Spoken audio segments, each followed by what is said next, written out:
Yeah, we're rolling. All right. We're back. Just a Game podcast. It's been a minute. Happy to have Jordan back and also our guest, Ryan McEathron, fellow BBC coach, course creator, lover of cat memes. How you doing, Cat man? memes are awesome. Man, I'm good to good. have you. How are you guys? Well, I already kind of know we've been chilling here for a minute, but Yeah, Jake's slow. But I'm good, man. I'm good. It's good to be here. yeah, no, appreciate you having me on. It's nice to gather in a more informal setting. We usually talk business, so Yeah, good to usually just it's kind of kick money. back a bit. Usually it's Yeah. money or the schedule, the coaching schedule. Schedule and all that. Yeah. Yeah, we'll still talk about business, but yeah. Why don't you just, talk a little bit about yourself, how you got started in pokers for the people that might not know everything about you. Okay, yeah, sure. Give like the bird's eye view. Like Yeah. start to present type of thing. It's been a while. I think 15 years 2016? ago. That's When I started printing a ton, but like Okay. I've been around since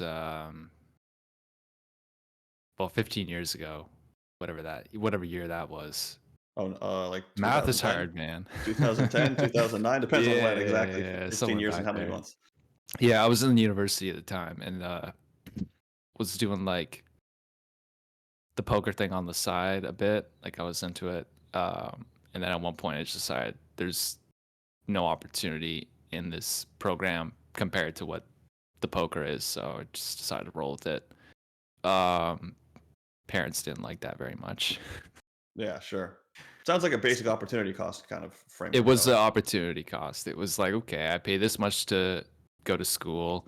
I did basically a pseudo EV calculation of what the degree is worth based on my own whatever connections and all that. Decided, okay, I have to work really hard at that game, like Sure. work your way up in corporate America, or I can just do my own thing, which I'm probably better at. Mm-hmm. So yeah, I went the poker road instead of school after a couple years. And So when was the pro level? When did you start playing pro? Was that 15 years ago? yeah, maybe like 14. I don't know I don't know the exact like official Sure. Yeah, when did you line. Like the transition to lines being are a blurred. pro? But yeah, it Sure. was about 14. I mean, if you count pro dropping into school and playing poker and making money, then 15 years ago, I believe. Okay. So yeah, and then I had a job lined up. So I dropped out and then was playing poker full time, doing that. How old are you? And would have been like 20. Okay. Or 19 20. Mm-hmm. Like 19 and a half, turning 20. Yeah. Second year. So dropped out second year and then playing poker all summer, had a job lined up in the fall where it wasn't meant to be a permanent job. It was just like, hey, I can make money. And while I have I took a leave of absence. Like I dropped out technically, Mm-hmm. or technically it's a leave of absence because I didn't officially like say I'm never coming back. I just took a gap year basically. Mm-hmm. And that's what I told my parents, but I didn't really intend to return. So I had a job lined up in the fall and they were going to pay me whatever. By the time the fall rolls around, I'm making way more than that playing. So it didn't really make sense to take the job and decided like I don't want any distractions. I just want to go all in on this thing. Mm-hmm.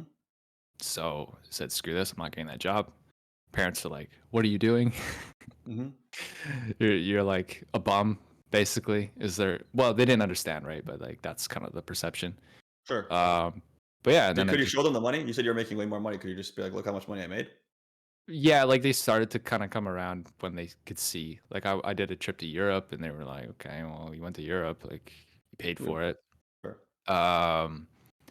And then I ended up buying a house about a year later. And they were like, what the hell? How'd you buy the house? Did you full cash for the whole thing, or how'd you get a mortgage? I actually got financing. If you can believe it. Yeah, how'd you set that up as with so early in the poker career? Well, what I learned was selling yourself is a huge part of this world. Like when I went and talked to a mortgage broker, I was just very professional and explained to him how it worked and talked about risk management and spoken a language that he could understand. And then he basically went to bat for me with different lenders. And at the time too, it was sort of lucky because at the time it was a good time to buy property because it's a couple years after the financial crisis. Banks are pretty desperate to lend money at that point. It's like the start of a new debt cycle. So they were willing to just take a chance on anything that sounded pretty good. Plus, I had a hefty down payment, so their risk was severely mitigated. And the lender was also a B lender. So for those who aren't aware of how lending works in Canada, there's different tiers of lenders. You've got A, which is your top level banks like TD, BMO, RBC. Yeah. Then you've got a tier below that called B lenders, and they're typically EQ Bank is an example, and I'm not sure what the other ones are. There's like Meridian Capital or something like that. I'm probably butchering the name. But there's different types of investment funds, and then there's a layer below that, which is like borderline private lending, like groups of people who pool their capital and then lend it out, and those are terrible, like usually terrible deals. Yeah, the rates are really high. Yeah, extremely high, like up 10+%, and also just like a lot of fees, weird conditions. Yeah. Oh, and you also have to renew like every single year and prove income every single year, which is it's not like if you have a mortgage in Canada and you get it locked in, that's it. You don't have to keep proving and showing documents when you renew every year unless you change lenders. Sure. You can just stick with the same one, and it's not a problem. But yeah, anyway, they underwrote the house, so nice. Got that, and then at that point, the parents were like, okay. He's taking a serious approach to this and not just being a complete donk, which is ironic because I almost busted my rule shortly after. What year was this that you bought your house? It's 2011. Okay. So yeah, so it was basically like, I would say around the second year into online poker, and the first year of like going full on with it would have been. So damn, so you really convinced somebody to go to bat for you then, because you didn't have like a lot of playing history even to cite as like, look, I've been profitable 2 for years. Like 4 years. Yeah, really. Yeah, I had a graph of like 2 years to show. What games were you playing? I was playing cash games. Cash games. So I started with 100 big blind cash, and what really got me going was there was a change in the PokerStars cash games. So people were complaining about these short stackers, right? They like rat buy in for 20 bigs, yeah, the rat holders, and then sure. they go in the game and out. And I never really bought into the groupthink about it. I thought like, yeah, this is annoying if you're 100 big blind stack, but they're up to something because I've seen the graphs of these guys and they make a ton of money. So I started experimenting with learning how to short stack because I figure if I'm gonna beat these guys, I need to learn their game. So I was experimenting with 20 big blind play, and I was messing around with it and like learning some stuff. And then very soon after I started this experiment, PokerStars brought out these cap games, 20 big blind cap. And I thought, oh, this is cool. Like I've been learning this game and now it's being offered, so I'll get to play that, and then I can play 100 big blind, like whatever I decide I want to do. And I jumped into those games, and they were extremely soft. All the recreational players went and played cap, and all the regs who were stubborn were stuck battling at 100 BB and bigger swings and making less money. And I was just like, wow, this is a money printer. So I was just playing cap games mostly at that point for a couple of years and spun it up to 25-50 pretty quick playing cap, where I think I would have been stuck probably around 5-10, 10-20 max if I had played 100 big blind, because I was playing 2-4, 3-6 a bit, like if the games were okay, usually full ring. Never really played. I didn't play too much 6 max, but the cap games were 6 max, so I did play a lot of that 6 max there. But yeah, I was playing like 1-2, 2-4, bit of 3-6, bit of 5-10 if there's a good game. But cap really helped. Yeah, cap's great. I mean, like, and the idea of people, complaining about rat holing, right? It's like, why are they complaining? It's like, because these guys are taking money out of the games. Okay, like maybe I should go Mhm. do that, right? Like it's like that like that's kind of like the hallmark of like winning at poker is everyone starts complaining. You're like, all right, I'm gonna go do what the thing is that everyone's bitching about because it works. Yeah, that's a good observation. Like whenever someone complains about something, it usually means that's the opportunity. Yeah, exactly. Uh, and yeah, usually people complain about stuff that they don't understand too. So like, it's a good sign that you should be, or I should say should, but it's a good sign that there is an opportunity potentially to learn something new or exploit some different angle.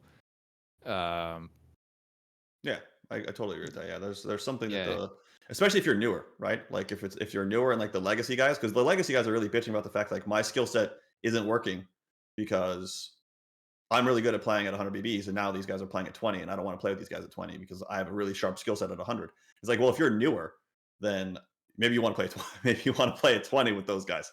Um, yeah. Actually, learning 20 if you're new is Way it's easier too. almost like a hack because deep stack cash is extremely difficult for new players to play, in my opinion, because you're in a lot of really narrow range situations where a lot of big blinds are going in the pot. And Mhm. blockers are they start to matter way more when the ranges get really narrow. Yep. You have to be a really good hand reader. And there's like so many spots you can get into in cash where you feel like, oh, like I guess I'll just call, and then you like you call, you lose, and then you may look the spot up and you're like, oh shit, I just lost like 500 big blinds for 100 making that Yeah. call. Yeah, Like exactly. holy smokes. And it's really hard to make that kind of mistake when you're playing 20 bigs. Um so Yeah, yeah, it's like a volume it's thing tough. too. Yeah. Um, Volume, like what do you mean?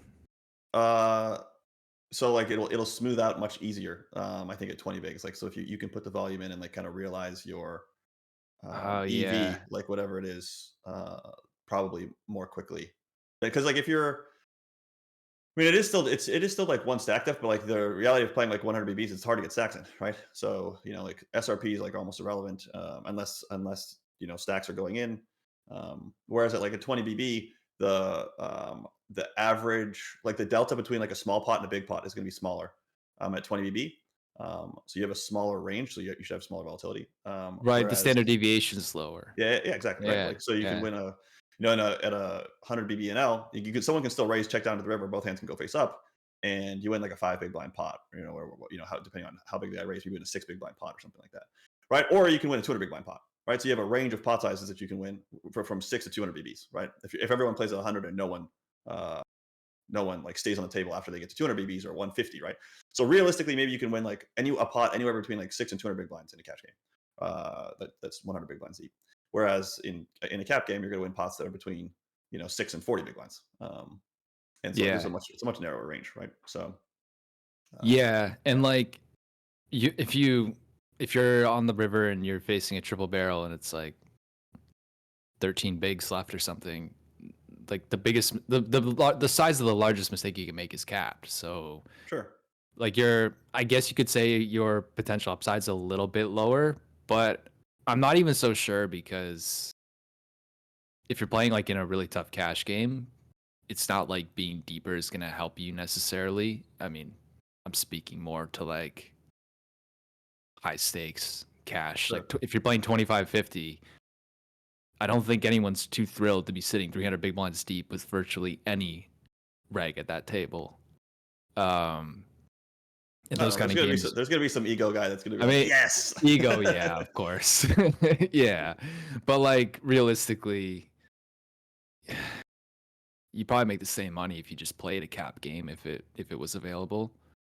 Yeah, Um, cap's the only format where I've played 50-100. So I've oh only ever yeah, played I played yeah 50-100 too. yeah That's always fun stake. yeah that's the only cash game that I've played that big in is cap games. So Right. I can I'm not like a huge I cap think I game saw grinder, you but in there back in the day. Like, maybe a you little play bit. Yeah, a little bit of it was only cap. a little bit. There were some guys that I knew from Sit and Gos that were playing, and I was like, Yeah. this dude's no, like I want to like insult anybody, but I was like, this dude. It doesn't matter who's in this game. If this guy's playing, I could play. Like it doesn't matter. Like we're playing 20 BBs. It doesn't matter what the relative edge is on me. If this guy's playing and like this other dude's playing, I'm winning. So I was like, fuck it. I Can said you that. say who it was? I mean, like Super Poker was pretty active. Oh, Super Poker. Yeah, that Super guy was Poker, right? fun. Yeah, so he could play, and like I was trying not to, but then you like asked. I'm like, fine, fuck it. He's But he was probably not watching this, but he might. probably not, and like he probably doesn't care. He probably Yeah, he wouldn't care. he lost a lot, and he probably just like he had a great time, and whatever. So, but yeah, it was him, and like Hassan was sitting in the same game once, and I was just like, okay, Oh Hassan yeah, I remember Kiki, that. yeah. His song. And like Yeah. Hassan wasn't like really bad or anything, but like Hassan plus him, and I was like, I don't care if like I think True Teller was sitting, who would have had an edge on me for sure at the time, would have an edge on me today. Like I don't care about that. But it's There's just only like so much you can take, though. yeah, exactly. Like I'm gonna lose whatever I'm gonna lose to you, and like it ain't enough to make back what I'm gonna win against this other dude. So Yeah. yeah. Yeah, I remember back in, I think he played up till like 2020 or I don't know. 2019. I don't know when he stopped. I think he still showed up every once in a while in the 1K hypers. I think. Yeah, he was super like active then, 2018 but I was done with the 1K hypers by 2020. I wasn't playing them anymore. But When did you stop playing? the year after they pulled Supernova Elite was when I stopped being like super active. So I don't know when that was anymore. Okay. And It was that's a when I while. picked it up. That was 2015 or 16. Yeah, so that's when I started to like really focus on staking, because I was just making too much staking, and Yeah. like I didn't know how much I was going to make grinding without the same kind of VIP program, but I obviously knew it was less. So for me, it was like a pretty clean transition to just be like, I'll just focus on staking because I was making twice as much money staking than I was playing, anyways. So never had a losing year. So it was like a really clean break for me. Well, that's the way to stake. Just don't lose money. Yeah, exactly. If you can just do it without losing, then it's great. So Yeah. I've heard it's a tough business though. Like a lot of people they get oh, into it, they most get people lose, but wrecked. that's true about poker too, right? Yes. Most people can't beat poker either. So Yeah. I guess it's a different skill set. It's not like it's just an automatic money printer where you correct. throw money No, it's around and then definitely not. expect it to come back to you. No, yeah, I got brought in actually. Me and Ape Styles got brought in. I got brought in initially, and then I was like, yo, I want some help, and I brought in Ape Styles, but we got brought in by a guy to turn around a staking group that was stuck like 2.6 mil or so, and they just like he just he won a ton of money playing poker, and I'm then not going to ask you which group, but I think I know. he delegated the management of the staking group to someone else. So the guy that was making all of the decisions, didn't have any of his own money up, Yeah. and he was compensated on the upside. So as you would expect, the players played super high stakes because if they won, he was like free rolling it, and if they lost, it wasn't his losses. It's a small So poker world. yeah, so the risk management was just awful, right? And it was Yeah. just he just lost a bunch, and we ended up getting it to like break even. We made a little bit on a few players and stuff, but in the end, it was like, dude, this is way too much work, and you're not going to make enough to make it back. And we ended up helping him to close it as profitably as we could, as Right. opposed to Like cut the losses at the most reasonable. yeah, like cut losses, try to get back like with the money that's in certain accounts. These guys can win some of it back, try to claw some of it back in those spots, right? But like after paying us, he didn't lose any money from the endeavor hiring us, but he didn't like make his money back. He just finished stuck down millions. So Oh my god, millions. yeah, I said 2.6. Yeah, this is what happens when you put a bunch of players who have no business playing 2Ks in like 2Ks. all these two. Yeah, he was playing 2Ks. Yeah. 2Ks, 5Ks, like they might flick a 10. Like just no risk management, right? Because there's this idea that like MTTs are free money, or used to be. Maybe not so much today. People understand now how tough the game is, but like you would see people winning a pile of money MTTs and then just say, oh, like that's free money. Just throw everyone in a 2K scoop. Meanwhile, you're battling against very competent players. Sure. Not many Rex, and you need to really hold your own to be able to be competitive in that environment.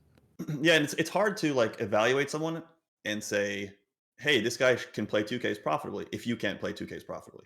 Like, how are you making the judgment? Yeah, that's the thing too. Right? Like you How need make to that be judgment? able to see. Yeah. Yeah. I was coaching, so maybe it's the same stable, maybe it's not, but I was coaching some players in a stable that was very similar to the one you described. And some of these guys are being put in 2Ks. And I'm just like, within 10 minutes of talking to them, I can tell that they're gonna get absolutely destroyed. Yep. Like, it's very telling when I hear Super people obvious. speak about a hand. Like, one hand, you can explain a hand, and I will tell you whether or not you're competitive or not at a higher stake. Yeah. And it wasn't really my place to like say much other than, yeah, this guy sucks. Yeah, people Yeah. forget it's a gambling game. And yeah, I mean, I've noticed with our staking group and just dealing with players that have, you know, play bad but have had success, and you know, vice versa. Happens all the time. So, but it's crazy when you're talking about 2Ks and not you know, $20 games and lower. Yeah, Yeah. and MTTs can skew people's perception of how good you are as well. Yeah. Like, if you get one random bank of a special event. Sure. So if you want a clear idea of how good someone is at MTTs, just subtract their highest score and then look at their graph. Because I'm telling you, there are some guys out there that, like, if you took off the highest score, they would be break-even players over a decade. Yeah, you have to like look. In my opinion, you have to look at like the database, what the database says, and then you have to like have some conversations about how they think about things, and then you can kind of like. I don't even really pay much attention to the graph, to be honest with you. Yeah. I Well, don't when it think comes to when it comes to evaluating someone for staking, I'm just saying for Yeah, someone that's who what wants I'm like a talking about real quick staking. and dirty way to look and say, Sure. is this guy any good? Just subtract the biggest score, and then at least you have an idea. Like, oh, they were winning for like a long time, or oh, they actually just lost for 10 years, and then they won $1 million playing the Sure. whatever main event. Yeah, the promotional Sunday Million event. Like that's what it used to be, right? Like some like the old Yeah, like the yeah. anniversary Sunday Million or something, or like they won an It anniversary. was like a some anniversary 215 event. dude. I saw some guy. He had like just like kind of a weak reg, someone you can basically Sure. beat up on like the whole way. I think he won that like $1 million. It's pretty Yeah. sick. Yeah, it happens. I Someone mean, wins. good for him. Like, Yeah, somebody wins. somebody's got to win it, but Yeah. Yeah, like I had an expression when I was staking, which was like, I don't stake shark scope graphs, right? And I would Yeah. repeat that to people a lot because like, uh, it's a great marketing tool for you to get staked, right? Like, because like this is look how much money I've won. But there's a lot that plays into that, right? Like if you can like break down a shark scope graph and they can be like a losing player, like they got a graph that even like looks horizontal like this, even with like small scores, right? But that could be like a player who 0 to 50 is break even or losing, but like 50 to 200 they're crushing, and it's like, how are you like you've got most of your volume is in the 0 to 50 block, and you're a break even or losing player, but then you've like just run hot in the 50 to 50 to 300 block, and so your graph looks perfect because you won it. You won every big game you played, or you min cashed every big game you played over like a small sample, like 150 games, but that carried your graph. Right. So, yeah, the distribution of buy-ins is so wide in tournaments that like you can get a lot of shark scope graphs even that look perfect that are where the player that's piloting that is just like not that good. Um, so like that fortunately that helped me to like stick with people whose graphs went like sideways or down for like relatively long periods of time, because like you kind of have to have like like really strong hands like to not let a player go. Right. You need that conviction that they're actually going to be plus Yeah. 80. Yeah, exactly. Like when they lose for like 3-4 years in a row, they're like down 150,000, and you're like, okay, we're getting our money back. Like we just got to keep going. Like it's gonna be fine. And you got to tell the guy that too, because the guy's freaking out. The guy's like, yo, bro, and I'm like, listen, dude, it's fine. We're gonna make it back. Just like just hang on. We're good. And you got to believe enough for him. So yeah, staking's a different game, and yeah, there are definitely some groups that like lost infinite. But when you transitioned to Sit and Gos, was that was in 2016, right? So you mentioned like Yeah, around like around this. 2015, 2016. What caused you to make the switch? Because like that was when they got rid of the rakeback program. So that was the reason why I stopped, and that coincides with when you started. So like that's sort of took two That's sort of why you two got sort of out. yeah, When everyone exactly. goes Yeah. one way, you go the other, Yeah. basically. Yeah, Sure, yeah, like I to an like extent it. there was that. Also, But why not cap? Like what happened? Like why not cap? I mean, I was still playing cap. I was just doing sit and goes on the side. At some point, several years in a game, you start to get a bit bored of it, and well, Mhm. for me anyway. and I wanted to venture off into different worlds. I was always someone who tried different games though. I was playing different sit and go games. I think even earlier on in my career when I was doing cap and uh, how to Big Blind Cash, I was dabbling a little into 18 mans and getting a bit familiar with tournament strategy, but I was never really a MTT guy until maybe around 2016 or something like that, where I started to ramp up the volume there. But yeah, it was. Well, I think my initial. See, I don't remember exactly why. It might have been that I was going to go for Supernova Elite, and I figure, oh, like Sit and Gos is pretty much the number one way to do it. Sure. And then that's Very when I easy started to do. learning it. Then when they said no, we're axing the program, I was maybe I don't know if I remember. I'm pretty sure I was in Prague at the time. So I was kind of already playing MTTs because if I was in Prague, it would have been for EPT. Yep. So I'm trying to think. This is like a long while ago. It is now. I don't remember the exact details, but I remember not being really disappointed too much. It was just like, oh, like I'm going to play these games, whether they have S&E or not. That was my outlook, and then I just played them. And I got wrecked at first, of course. But when you first start a game, especially in a small pool, you're usually going to have regs battle you. So you like you essentially like have to force your way in.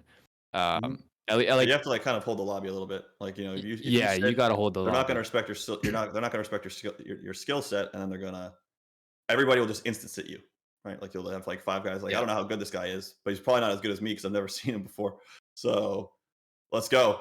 And like you just get like grinded in like 0 EV or like slightly negative EV spots for like, you know, it's not like for forever, but it's like, you know, a couple thousand games. Yeah. So if you can look at it big picture and just keep going, and you have the confidence that you'll end up. Well, I don't think I even had the confidence. It was more just like, let's just keep going and try this. Maybe I'm just a bit of a degen. Yeah, price of admission. But then eventually things turned, and I started making money in the games. And then eventually, if I wanted to play and there were 5 regs in the game, I would jump in and say, okay, like we're 6 regging now. Yeah. I'll play as long as you guys want to. Usually by like game 5 or 6, somebody screwed off. Yeah. And then you get the lobby, and then our friendly players will come and sit with you. Sure. Yeah. Different dynamic than tournaments, of course, where you just press register and don't like worry about these nuances. Yeah. Yeah, I mean you can't like the notion that you're just gonna like sit and wait like without sitting and like not hold the lobby. I mean I did that a bit, but you do have to like fight for lobbies at least sometimes, especially once they're active. Like once a recreational player is like really playing, you had to just like kind of like chain sit because like the game will fill so fast once he's back in that you just have to be like in there waiting for the next opportunity. Yeah, you're forced into it, right? Like otherwise you're just not going to get in the game. You can't high stakes. You can't wait for them to jump in. Yeah, we're talking about like 200s 500s in one case. Yeah. 500s in one case especially. Yeah. And then like I would just I had like the reverse of like what some people would do, right? So like I would only play in games that had like 2 recreational players that were lower stakes. Because like if I'm going to play like a $60 game or a $30 game or something like that, there have to be at least like 2 or 3 recreational players for it to be worth it. Right, to make it the dollar per game worth. Yeah, to make the dollar per game worthwhile. Yeah. But like other people, like they want this like perfect 500, like this perfect 1K. That's a little bit harder to find. So there's a guy in Cap who did that. I hate that piece of crap. He would like. Yeah, there's a guy that did that in Sit and Gos too. I mean, kudos to him. His graph is like straight up to the right, you know. But like this guy, he probably played 100,000 hands a year for a cash reg. Yeah. You can't get the volume. Like you can't get nothing. The volume. But he makes 100K a year just bum hunting 25-50 cap, and it's like, dude, why don't you just? Well, I don't know. I guess like playing 50, 100 or 1-2 for 100K a year is pretty rough because of how much you have to play. But yeah, there's always some guy who's just like. Yeah, I mean, I was pretty disciplined with game selection until they were actively sitting. So like I wasn't going to be like sitting there regging all day against like, you know, the guys at the time would be like Shablin and A-Weiss and like Moldy and like all those guys. Like, you guys want to just get like Supernova Elite 4 times this year? Like, I don't really want to do that. So Yeah. like, if there's nobody playing, like, I'm not going to play either. I'll just play lower. Like, because I would still have to play, but I would just play lower because the game quality would just be way better. But so the money per game would be higher, right? But if like once someone was like actively, like as soon as I would see someone play like one game, then I would have to start fighting for the lobby. Okay, we approach poker pretty similarly because I was fine doing that too. Like I would move down in stakes and play whatever games. Just because I play a 500 or 1K sit and go doesn't mean I'm a like 500 reg, you know? Sure. I Yeah. think it's a poor mentality to be in as well. Like just being too attached to a certain stake. Because like what if the games turn and they get really bad and things go wrong? Like Yeah, sure. if your ego is so attached to being a 500 player or a 1K player, what happens when, and like now I don't know what the games are like now because I'm in Ontario, but I assume that they don't run Yep. ever. Yeah, the guys that I know that were like, and like they're still like really still my really close friends, that I respect a lot as players.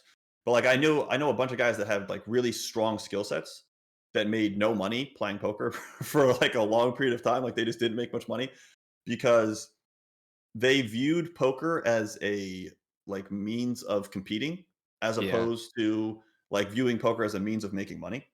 And so like yeah, if you view poker as a means of competing, like you actually want the worst games because you want the strong, like they want the stiffest competition. So they would just like literally, they had something in them that like made them want the worst games. Like if they were like crushing 100s and the 100s were great and like the 200s sucked, then they just play the 200s. And like if the 200s were great and like they were crushing the 200s and the game was awesome, like they wanted to play the 300s.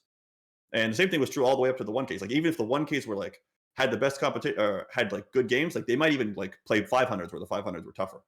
And I was like, bro, you've been doing this for like 4 years and you've made $0. Like, what are you doing? Like, you have to.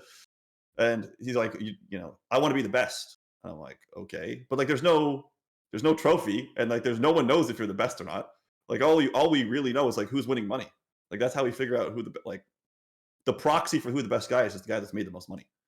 And this way of doing it like blows. But like, no matter how many times I tried to explain that, it didn't change their game selection like approach, how they tried to approach it. Because for me for sure, if you know, I could play 1Ks, and if the games were bad, I would play 30s, bro. Like if the games in 1Ks were bad and the games in 500s were bad and the games in 200s were bad and the games in 100s were bad, I would love 30s, dude. Like I just didn't care. But if the 500s had like, you know, a recreational player that was actively grinding, like, then yeah, like let's go, you know, like I'll play there all day long and be happy yeah. about it. I played 30s. I played 60s. I played 22 shootouts, even 15 shootouts. Dollar per game, they're about the same as a 30. But some people would refuse to play lower. Same in MTT world. People refuse to play a lower stake because, you know, oh, I'm $100 player now, and then all they do is play that. Well, there's so many opportunities where a buy-in that's half the amount is actually making you more money Yeah, exactly. than the higher Yeah. stake. You see this especially in a lot of the like second tier type of games that run on the schedule, where it might be a 200 or a 500, Mm-hmm. and the entire field is just regs that have been around for 10 years. Yep. And they're all playing this game, and it's like you guys are making like maybe $5 a game at best. Yep. At best, you could just go play a random 50 on some whatever site and quadruple that or more. Yeah, sure. But Yeah, we have the same like kind of like opportunity cost, like money per game focus, where I feel like that like there are these things that are like people like to call them like mentalities or whatever. And it's like it's less mentalities than it is like more like the algorithm that you use to make the decisions about what you want to do. And like I don't know if that's a mentality thing that's just like focusing on the money per game as opposed to, like I said, like competition or something like that, where you get like your ego all wrapped up in it. there's Yeah, also like the volatility too, right? Like you play it's one way case better trading volatility, goes, bro. It's way people better. lose 40K in a day. Like holy smokes. Yeah. Yeah. For what? Like, oh look at me, I'm the best. Yeah, the It's so swings end hard up in being. poker to do that. Like just claiming to, sorry to interrupt, just No, you're good. No, go claiming ahead. to be the best in poker is just so hard when it is a gambling game. Like I just find that tough. I mean, it's hard. You can't quantify it. It's really hard. It's when anyone always asks the question, who's the best player right now? It's you don't really know how they play. You're just going solely based off results. Yeah, and you know, like as for yourself, that the results aren't everything. So Yeah, like you can't exactly. really, there's no real way to handicap it. You can figure out who Yeah. elite guys are, but you can't take like 10 elite Yeah. guys and then be like, which of these guys is the number one guy in the world? It's like I can It's tell you just who's got the best classes. results of these 10 guys. We know that's solvable, but we don't know who has the biggest edge necessarily. I think if you want to troll your opponents, though, if you're playing really high stakes, you could like rank them, even though you know that rankings are BS. But you could like rank, and then you rank the guy who has the biggest ego, like on the lower end of the scale. I you want actually to have to do some tilt. Yeah, I gotta say, me and Ryan were talking about a hand the other day, and Which one? there's a lot, but there was one where you added the bonus value of tilting your opponent, and that just never goes into my equation of any decision I make in poker. And I just want you to elaborate on that. Oh, that sounds like something I would do. So I always look at a decision in like multiple angles, right? Like, for example, a game selection. It's not just about like it's dollar per game is one aspect, but there's also the volatility. Mhm. And then in terms of like poker decisions, you have an EV in a vacuum, but then you also have EV over the course of your entire career. And so, for example, like we play sometimes games that are not very high EV or even negative EV in the case of playing the Sit and Gos in order to hold the lobby so that we get the future EV of the recreational player. Mhm. So sometimes there is an opportunity to tilt somebody, and I don't want to like Say who be right now? Yeah, don't name drop. I don't want to man. be too Yeah. specific, but I also don't want to encourage people to like start spike calling in spots and ICM and all that shit.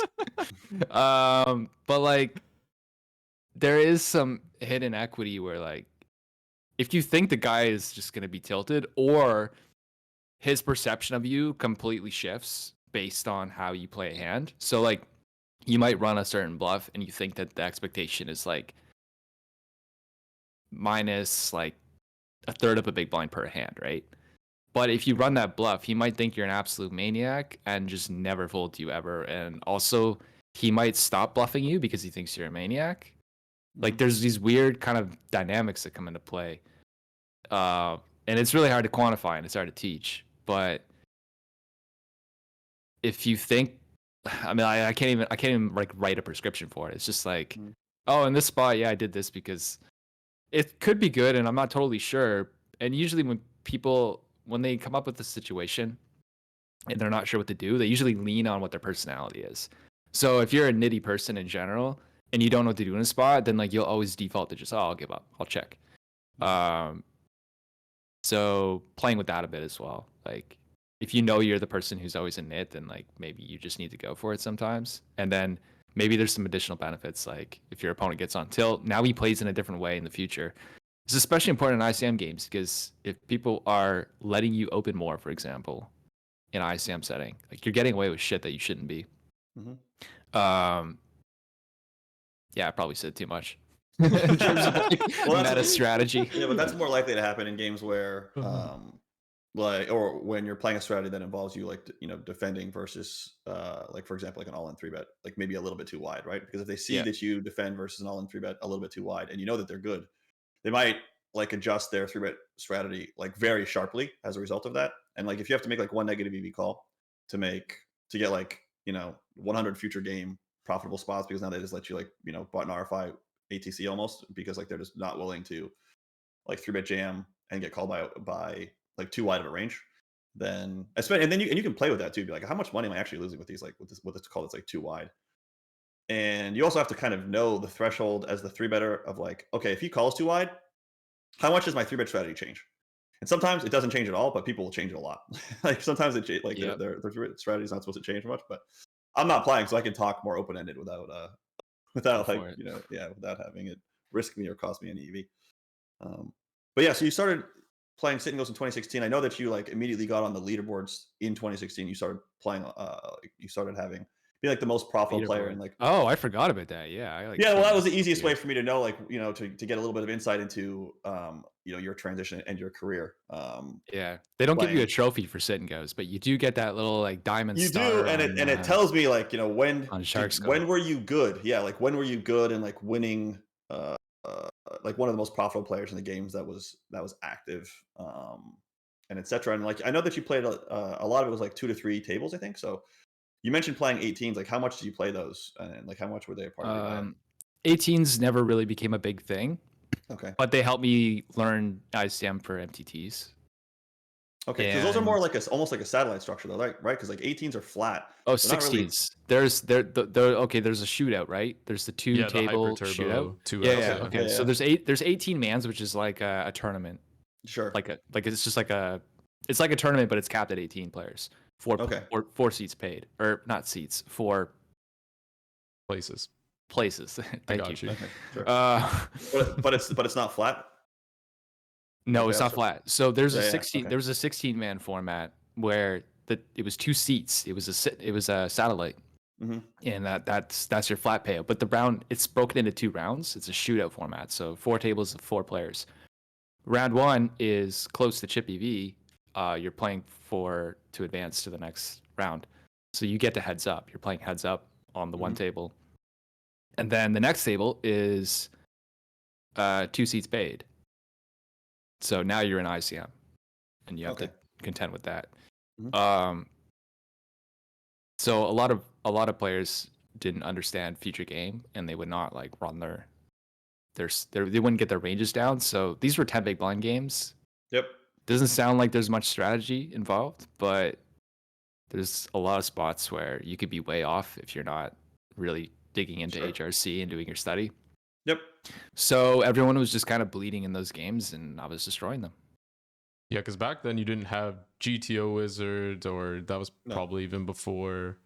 it wouldn't be as much help Uh, anyways. Like, I don't Yeah, think. wouldn't do too much for that game. well, just like that, the lack of understanding of probably a lot of people had if they didn't do the work with HRC. That how Yeah, you the work was more progress. tedious. Yeah, The like work was more That's you what I had tedious. to mean. like brute force it yourself. You didn't just get like Yeah, you you know, can't just here's what to do subscribe to a here. service. Yeah, you can't subscribe to a service for $20 a month or $100 or Yeah, whatever. that's what I tell everybody. Like, fuck, 5 years ago, what was it? Range Converter? You had all the chip EV Sims run. You're like, yo, you want these? Yeah, 20 Gs. I was Yeah, like, 20 G's, what the yeah, I that's what think Range it's, Converter would I charge. think Yeah, that's what you paid or something. Like, but you yeah. got like the whole thing. Yeah. Oh, Yeah, for your stable, yeah. yeah, yeah. I I mean, it's just yeah, to get like all of the preflop spots for like a wide range of games that someone else okay. had run for you. It's Like tedious to run those pre-flop, were expensive. but Those were expensive. Yeah. yeah. I think like it's weird because now the software that people have to study is so much better, but then it also almost makes you like lazy, Yep. or could make you lazy, where you think you're studying but you're mostly just kind of like breezing through the motions without actually doing too much. Actually, this is interesting then, because I have a question for you. So, because I was actually talking to Yargo about this the other day. You know, a lot of guys have HRC groups now where they want to split the workload, do all the work. He basically said it's a waste of time. HRC groups. Yeah.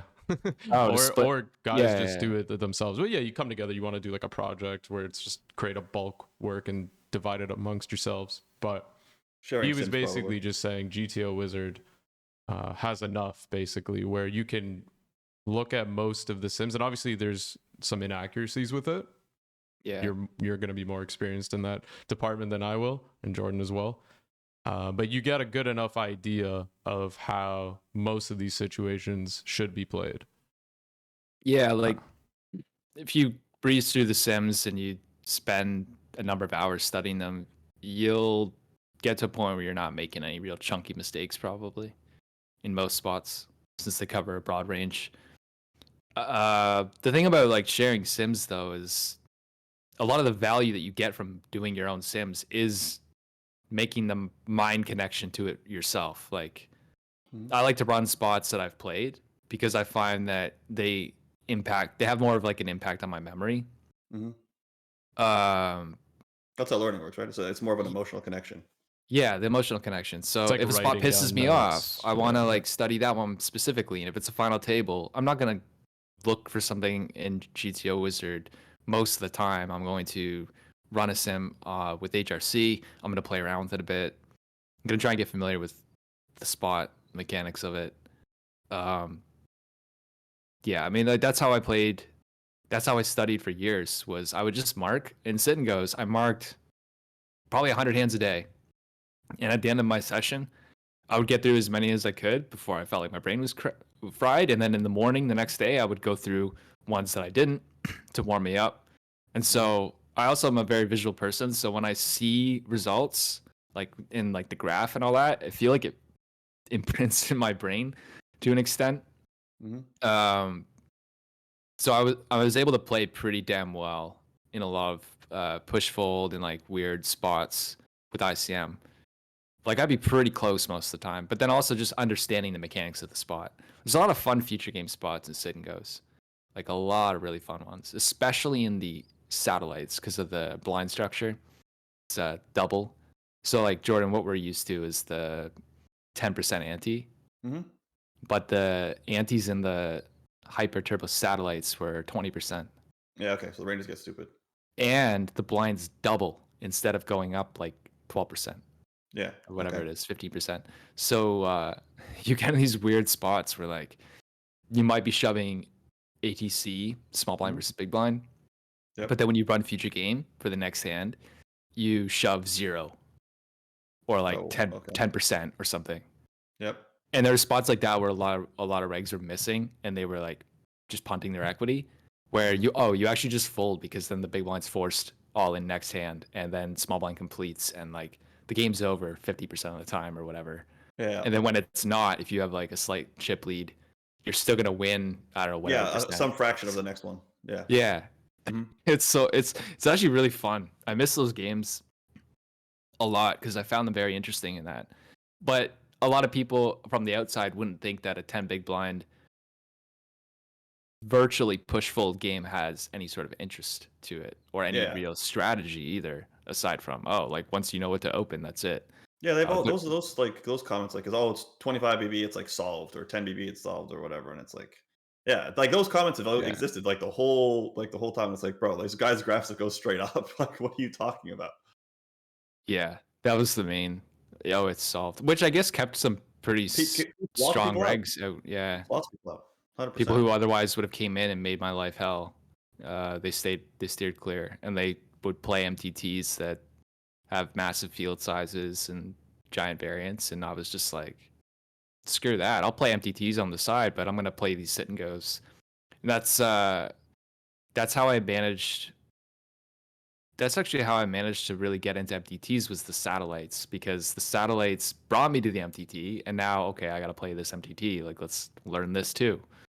Mhm. Speaking of which, that reminds me, back in like I was playing satellites back in I don't remember the exact year, 2014 or 15 or something, and I Mhm. was winning seats to EPTs. So then that's what kicked off my learning tournaments, and Okay. Yeah. it was through these steps, sit and goes that Yep. PokerStars had, I remember and those. then yeah, that was what got me into the MTTs. Really, it wasn't the MTT itself; it was Yeah, you had to play them. the satellites are interesting. Let's play this, and then it just feeds Yeah. into the other game. Okay. I know also that you mentioned like that you've got an apartment. Is it just or that you bought a place previously Yeah, that you accessed like mortgage debt earlier on? Did you how yeah. much do you still own a place? Like do you own like multiple places? Like how do you view like managing your money outside of poker when you get out? Because I feel like for a lot of poker players who they have like almost like one of two approaches, right? Like they either maybe there's a few approaches, I guess, but a lot of people the only thing they know for what to do with their money is play poker. So when they end up with more money, they just play higher stakes, right? And like you just end up. Yeah, yeah. I feel like some of those guys end up playing like 100Ks. Like those are the people that end up. And maybe some of those guys know what to do with their money outside of it too. But I think that's like a more natural evolution for people that want to keep all of their money inside poker. Is they just start playing 100Ks. And then there are other people who are like, okay, like poker is a component of what I do. It's risky, so I want money in other spots. Um, and mm, I feel like that one is, I mean, it's less risky. So that was the strategy that I pursued. But I'm curious, like what you're doing, kind of with what you do with the money that you make from poker. Yeah, so I always viewed poker as like a risky endeavor, and I didn't want to tie up everything in it. With that said, some people have higher risk tolerance, so maybe for them, just like trying to go to the highest possible stakes is like part of their game. Um, I sort of started to shift. Like I basically had two roads, right? It was okay, I can go all in on poker and not lock up money anywhere else. But then like, what if I don't run great and maybe I tilt at like the highest stakes and then I burn it all down? Like, I think I want to at least protect some of it. So It's rather almost than like try a and distrust of yourself, almost. at the time, yeah. Now I feel like I am in much better control of that type of Hmm. outcome. And had today, like, I mean, okay, so sorry, let me go back to your question. Sure. It was basically like how should people manage their money essentially. Well, it's not how should people do this, it's about how you do it. Okay, But how I do it, and then like add some color to people who are viewing. sure. Um, yeah, so like I bought more property. Is what I did. Hmm. That's how I managed it. I decided that like okay, if it's in a property, I turn my place into a rental and then moved into another one. Hmm. And so like it's steady income. Hmm. Uh, it's the house is carrying itself. Sure. Then there's I at the time I was completely oblivious to markets and how they work and the fact that we're in like we're in a massive bull run in Canadian real estate. Sure. So I wasn't buying it because I really thought it would go up. I was just buying it for like protection Hmm. and like preservation of wealth, Sure. more or less, and then doing that with other assets as well, more liquid things.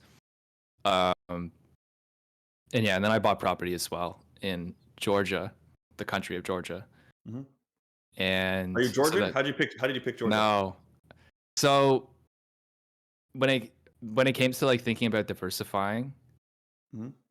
I wanted to be diversified. So I wanted to be diversified away from poker for one. So that's okay, buy other assets. But Sure. then I also wanted to be diversified away from this jurisdiction itself. Hmm. So like Canada and then another country.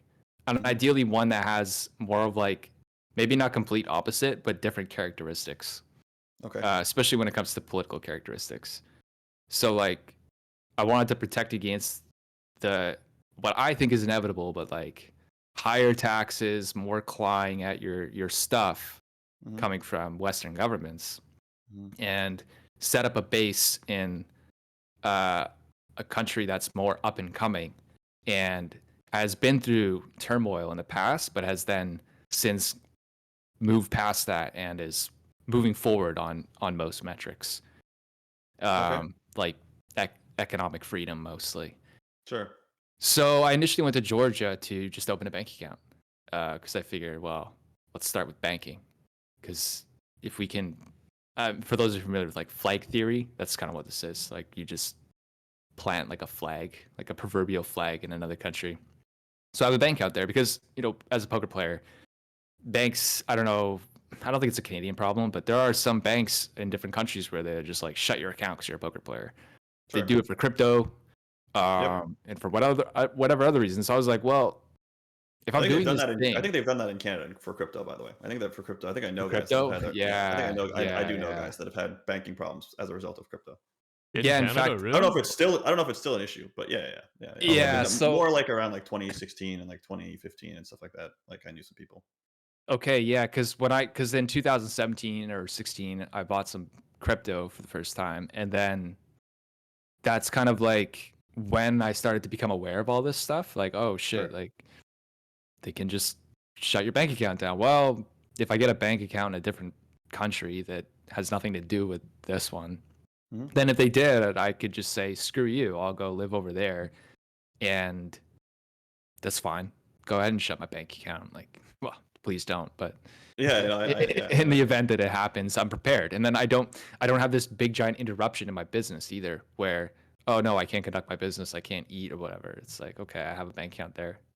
And then I just extended that idea to like property. I was thinking, Mhm. well, I may as well set up a base here, because after visiting the country and seeing where things are at and learning the history and how it's developed, I figured there's a pretty good chance that speculation wise this would end up working out. So I bought a flat there, set it up as my base, and yeah, it's done well since. Okay, nice. But as far as like, that's how I did it. But I mean, for anyone else that's listening and thinking, I think it's important to not invest too early. Like, you want to give yourself enough runway and capital to succeed in poker, because you need to be liquid in this game. Otherwise, you can run into problems. Yep. So I would say like, if like, Lots you of pretty much problems in want- poker happen when you go broke. Lots of problems Yeah. happen in poker when you go broke. It can be very difficult to get unbroke in poker. Yeah, you could Like, end up you lose it stuck all. for years. Yeah, like you lose Years. it all. If you get staked because you're out of money, like it's one thing to get staked at the beginning of your career, because you're up and coming and like you're trying to climb stakes, you're trying to do things that way. It's another thing to get staked like having lost. It's also another thing to get staked from a position of strength where you're crushing. And like I've been staked before, where I'm playing like I was trying to when I first stepped back into in 2020 MTTs or 2019, sorry, when I first stepped back into MTTs in 2019, I had someone take half my action, because I was just gonna fucking open reg everything 5K and below without really thinking about it. And I was like, if I'm gonna do this, then like it would be nice if someone else had at least half of it, and I could get I could get a very fair cut for myself and make sure like I keep 100% of the rake back, for example, playing at like pretty high stakes, and which is a lot. If you're playing the 5K, it's a $5,200 game. If you get like half of the rake back on that game, that's $100 per game. If you have to keep all of it, if you're a really badass reg playing a 109 with a 30% ROI, because holy shit, you're awesome. I'm making 3 times as much money as you. So like that. Getting staked from like a position of strength is one thing. Getting staked from I'm climbing, I'm learning, and this community is like covering some of the costs of like they're helping me and they're assisting with coaching and all these other things. That's one way to get staked. Then it's another thing to get staked because like I'm a $250 ABI reg and I went flat broke. Now I need a stake. I've got bills coming. I'm gonna need to borrow money. Like then you get buried and it gets very like Yeah. that guy is very tough sometimes to be that guy. I've never been that guy, but I've worked with that guy a lot. And that guy's very often ends up not playing poker anymore at some point. Like that guy spirals out of control. That's usually how I lose a bunch of money, by the way. You're like, how has Jordan lost like 200K multiple times staking people? I staked that guy. I lost like 200 grand. So yeah, I think Bad that. position to be in is like, if you have to have a stake. Yep. If you're Yeah. doing it for strategic reasons, whether it's to be part of a community and learn and accelerate your learning, or like in the case of having some kind of deal where you're playing higher stakes, you're getting rake back, you're taking less of the risk, and you can then play more volume. Mhm. Like that's good. But then if you if you go broke and that's why you need a stake, like man, that's The just so bad. desperation stake is really tough. I mean, like there's lots of guys that need it, that have it, but the desperation stake spot is very tough spot to be in. It's worse for a staking group. If you end up losing all your money in the staking group, you go broke and they all leave. And all of the equity that you've built up, all that makeup or whatever that you've built up with the players, all the relationships, they all disappear and turn into nothing. So, like when people ask me, like, how many times have I been broke? The answer is zero. It's like, some people be like, how? It's like, well, first of all, I don't think it's that hard. But, I'm telling the truth because in staking, if you go broke, you lose everything. And so, like, you can't just do it again. So yeah, it's just like there are certain parts of poker that are very unforgiving to like losing your money. And my number one recommendation is like whatever you do, figure it out before you go broke. Like don't make don't get into the desperation spot. Just everything's just super rough if that's where you end up. Yeah, I think most players are just not very self-sufficient. That's at least what I've found with a lot of the failures, even as low as we take on guys for, and most of the guys you're describing right now. I think in today's climate, you can't really get a stake because no backer, most of the time doesn't want to take that kind of a risk. Because you're like a high credit risk essentially. Yeah, Yeah. like I think of we're kind of like a bank, right? In a Yeah. sense, where we're loaning money to people essentially, taking a percentage of their profits. Obviously, there's more to it, but that's part of the screening, right? It's similar to if you went to a bank to get a loan. Is a bank going to give you money if you don't have a job and you're already in debt? Yeah, like if you go flat, if you like literally take it to zero, right? Then the person that's staking you knows that 30 days from now, this person needs to eat, pay rent, um, all of these things, and there's no guarantee that they're going to have any income 30 days from now. So in addition to like funding their game selection, you end up in a uncompromising position where you also end up funding like this guy's bread, the gasoline that he needs, the rent that's over, for the place that he stays at. So if you actually go to zero and you think, oh, I'll just get a stake when I go to zero, like there are a bunch of liabilities on your life 30 days from now, 60 days from now, 90 days from now. And it makes it really intimidating for someone to stake you because there's no buffer between like today and like when this guy needs loans, which are Yeah. like independent of the stake itself, right? So yeah, like I said, the desperation stake is like it's a tough world. It's a tough spot to be in. Um, and moving down early is a way to like kind of head that off, right? Like if you're like, okay, things are going bad, I'll just play lower, right? Like your And then that's bankroll. when you need but that's when you need the capital cushion, right? You want to be liquid. If you Yeah, don't I have know, 100%. Yeah, I capital, agree with that. then you Yeah. can't, because you get to that mindset where, let's just say you're downswinging at your highest stakes, but if you move down, you're maybe just making enough to pay your bills, or in theory, you're making maybe 30% more, but rough volatility and maybe not playing as well because your headspace is not so great could end up putting you in a downward spiral where then you actually lose control and then you start bleeding. Hmm. Like avoiding that at all costs. Keep your expenses low. Keep your cash pile bigger than you think it needs to be. When you invest in stuff, invest in things that are either cash flow positive. Like don't buy like some real estate contract for a pre-con and try and flip it. Like that's not an investment. That's just gambling. Yeah. Um, stuff Or like that. Intel, right, Jordan? Don't buy Intel. Don't buy Intel. It's funny that you mentioned Intel. I think that the CEO of Intel is like Andy Grove, like not today, but decades ago. And he had a phrase that like I think is very apt, like what we're talking about now, like only the paranoid survive. And Yeah. yeah, I feel like in poker it's very helpful because you Ryan like clearly have this like introspection where you're like reflecting on yourself because there were points in your career where you didn't trust yourself. Where you're like, I'm Yeah, what if I I do all almost these burned it things? all down, dude. I Yeah. almost burned all of it down like year 3 or 4 or whatever. Hmm. It Yeah, was but lots of close. people have, burned it all down like Yeah. multiple times, but like multiple times, like they burn it down and then they still Oh, don't figure it out.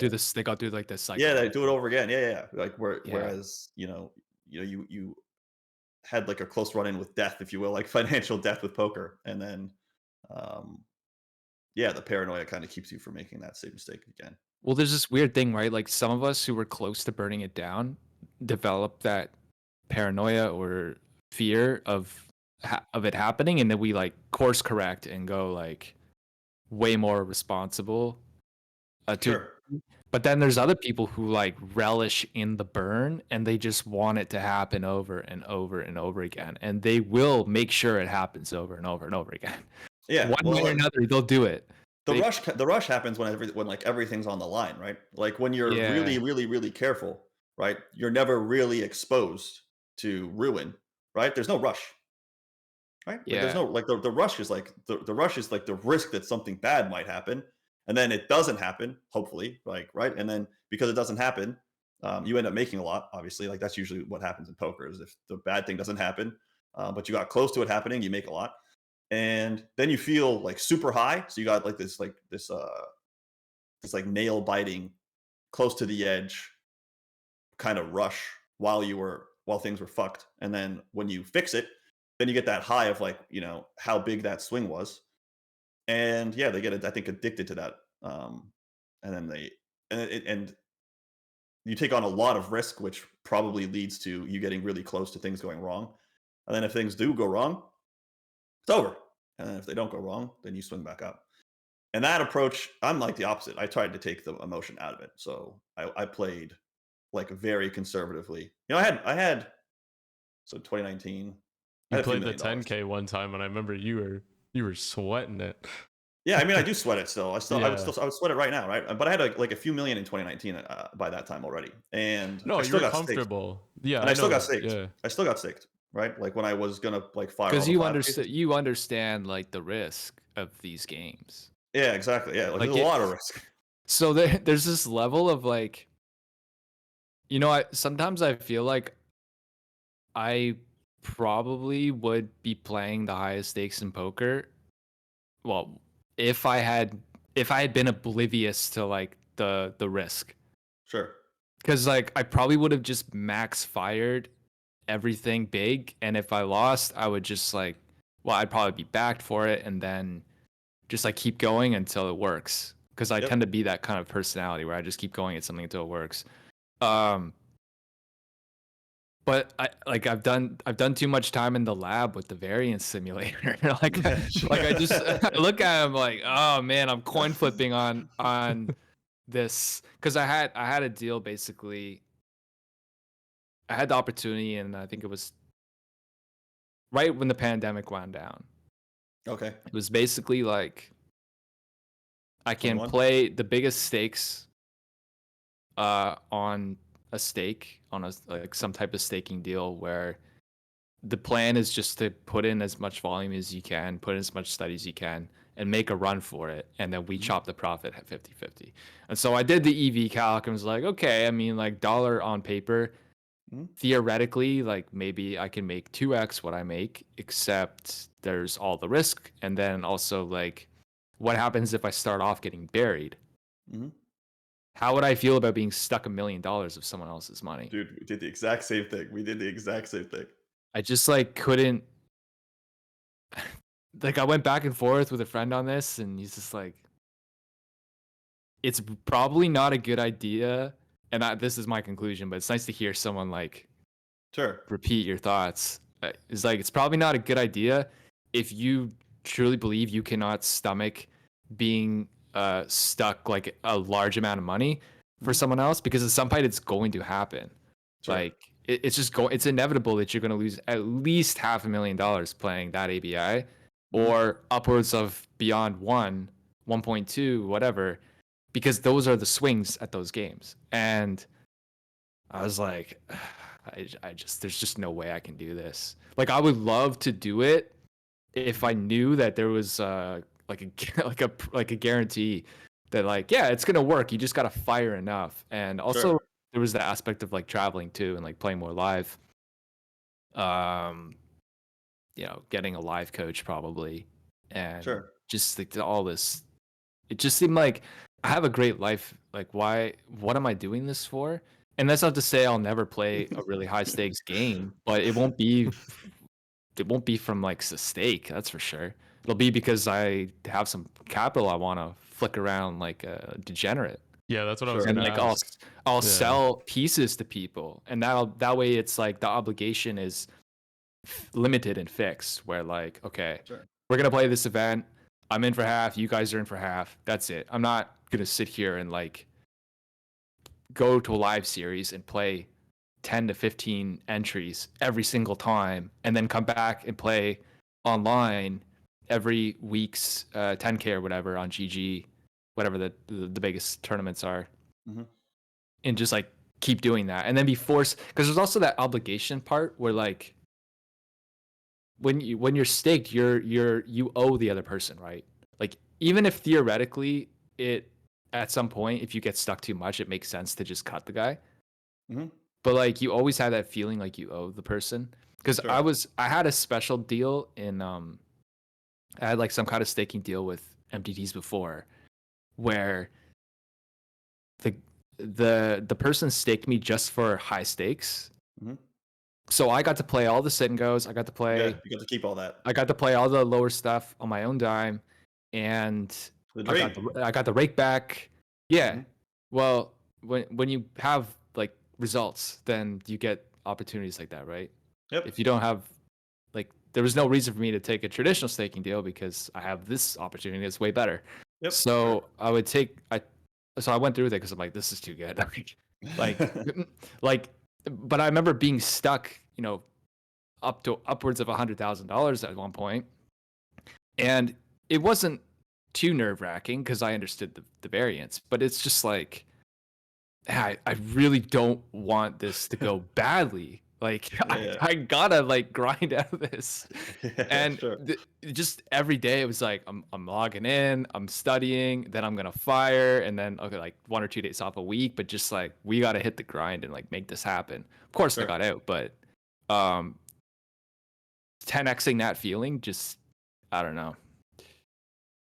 Yeah, I can I don't relate. know, I can man. relate to the like the opportunity like in front of me. I had it completely set up, financing completely arranged.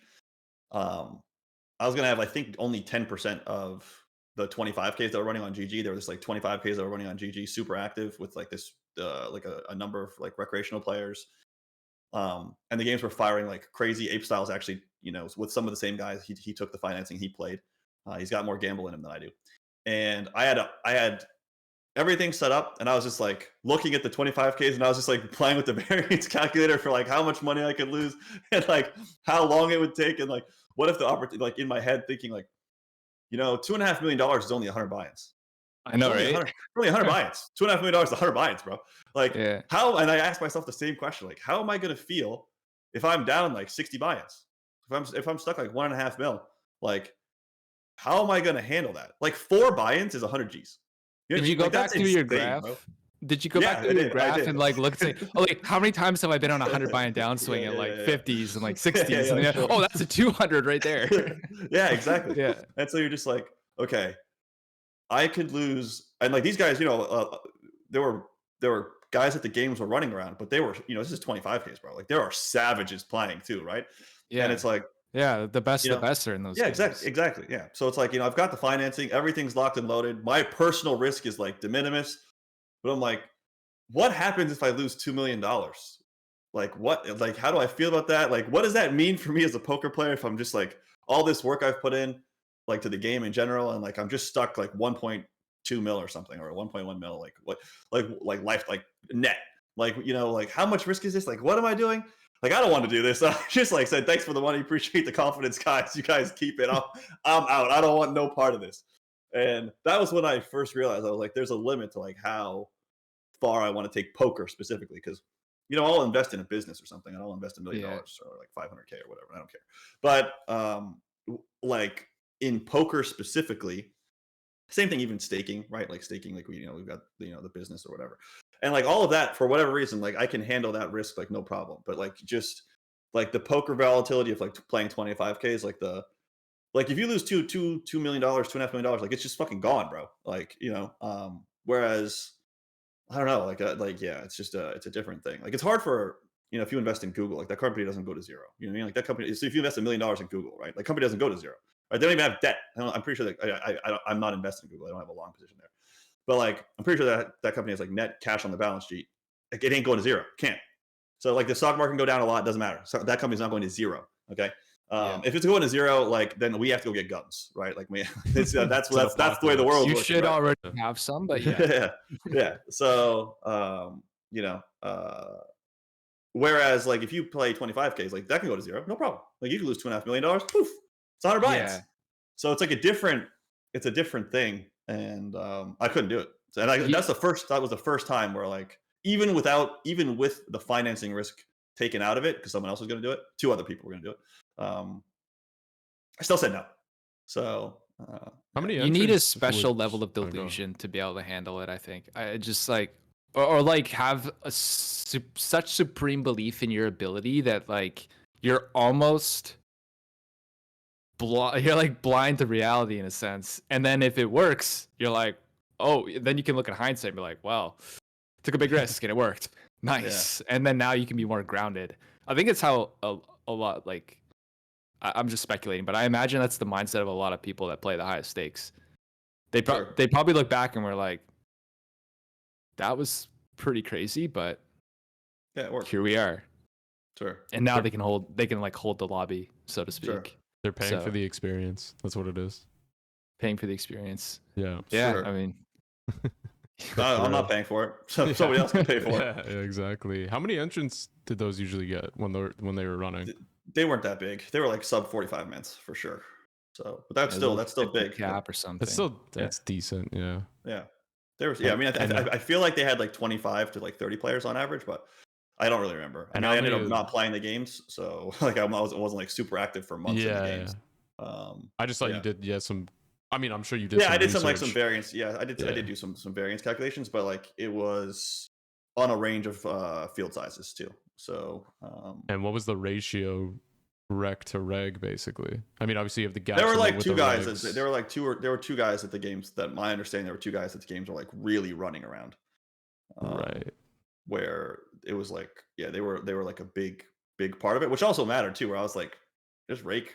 These guys are like really good. Like, how much am I winning for? What if I'm getting beat? And I was just like, like I said, didn't have the heart, didn't have the stomach to like take the risk. And some guys did, right? You know, and Ape Styles was going on 7-figure swings. Like, and that's what I thought would happen, right? And I mean, like, he didn't just go up; he went up and he went down. And so, like, that's what I was trying to fade was like, do I actually want to do this like 7-figure swing thing? I decided no. Yeah, that was like almost 5 years ago. So yeah, I don't remember like the exact game structure or like the exact. I know that like guys were starting to have. I remember that guys were starting to talk about having sims for like the exact number, like sims run for like pre-flop, sims run for like the final table, for like that exact game, because obviously there's a lot of money at stake, so that Right. They you can would make it justify the exact structure. exactly, right. And so I remember all of that about it, but it was like it felt like a bit of an arms race, and I'm like, oh, that part of it's cool. It's just like so much money. Yeah, like I said, I just didn't have the balls, which is like, it sucks to like kind of, but yeah, I just didn't have the balls to do this, but like I did it. And like a lot of guys, like I my wouldn't frame peers it. I did. wouldn't frame it that way. I would say you were just like responsible enough not to. Well, that's the other way of looking at it. Like, Yeah, sure. because you got family in that, right? Like you have to be mindful. Yeah, it's like I was your kind of life like, position.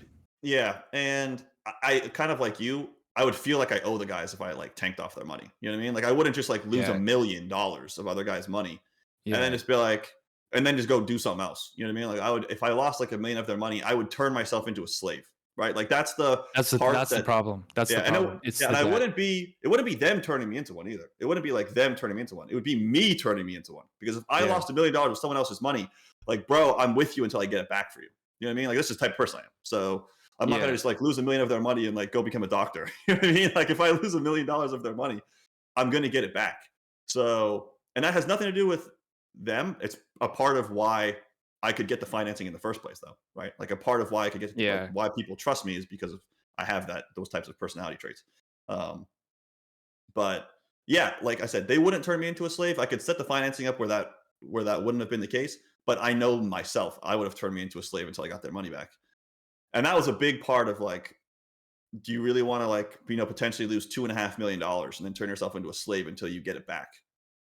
And it's like, bro, that's a long over many years, grind. That's a long commitment, dude. It's a long commitment. Yeah, that's like it can take a long time to win $2 million. Because if those games disappear, and I want to get their money back, I'm in there like playing 10Ks, 5Ks, till I win $2.5 million now. Fuck, bro.